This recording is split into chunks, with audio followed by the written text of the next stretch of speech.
Hello, this is Bill Bullard with R-CALF USA, the voice of the independent cattle producer in the United States of America. Well, the U.S. and much of the world remain swept up by the COVID-19 crisis.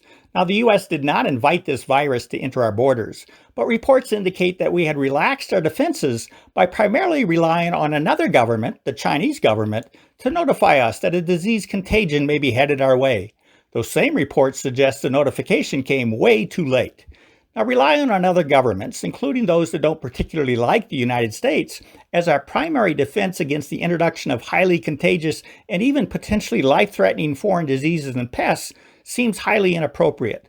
But the U.S. Department of Agriculture has a long history of doing just that, and there is now a historical list of empirical evidence showing that relying on foreign governments is an unacceptable risk.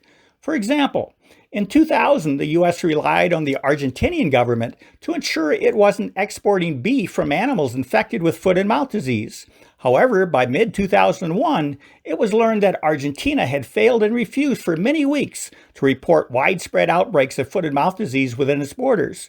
When I asked the USDA's chief veterinarian why he was resuming imports of fresh beef from Argentina when the country had a history of hiding foot and mouth disease outbreaks, his response was that there are now new officials in the Argentinian government. In the mid-2000s, the U.S. relied on the Brazilian government to ensure it wasn't exporting beef to the United States from cattle with bovine spongiform encephalopathy, otherwise known as BSE or mad cow disease. However, in 2012, it was learned that Brazil had failed to report a case of BSE in its cattle herd that had been detected nearly 2 years prior to Brazil's belated notice, which was far too late for the U.S. to take any defensive measures. For decades, the U.S. relied upon the government of Canada to ensure it wasn't exporting tainted beef to the United States. But in 2012, the U.S. was forced to initiate one of the largest beef recalls in history after it was learned that a Canadian packing plant was exporting millions of pounds of beef to the U.S. tainted with E. coli, and the Canadian government had not required its packing plant to fully implement or regularly update its food safety program. Now, these are all near misses. They represent recent examples of when and where the U.S.'s reliance on foreign governments to protect the health of America's cattle herd and American citizens was misplaced. If we learned anything from the COVID-19, we've learned it's far better to prevent the introduction of pernicious foreign diseases than it is to try and control them once they've entered our border.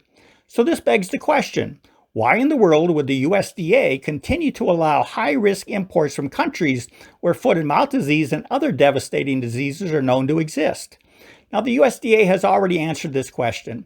It stated that as a result of the U.S. entering the Uruguay Round Agreement, which is what formed the World Trade Organization, or WTO, and it said, and I quote, "The United States can no longer require foreign countries wishing to export meat and poultry products to have meat and poultry inspections that are at least equal to those of the United States."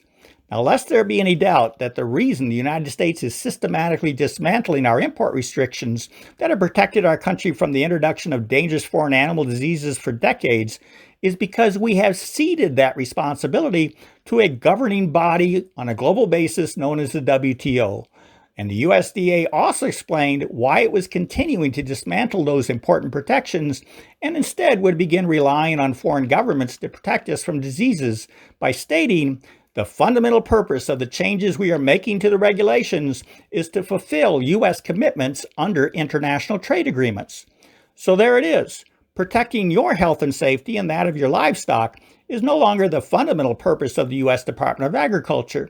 The fundamental purpose of that agency is to facilitate more imports, even from countries like Brazil, Argentina, Uruguay, and Namibia, all of which present a clear and present risk of introducing diseases that we are not prepared to control.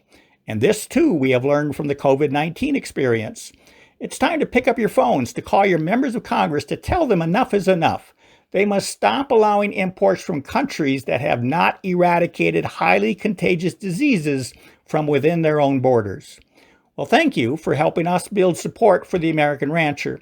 And if you'd like to learn more about what R-CALF USA is doing to help the American rancher and all of rural America, please go to our website at www.r-calfusa.com. With that, have a productive week. Thank you and goodbye.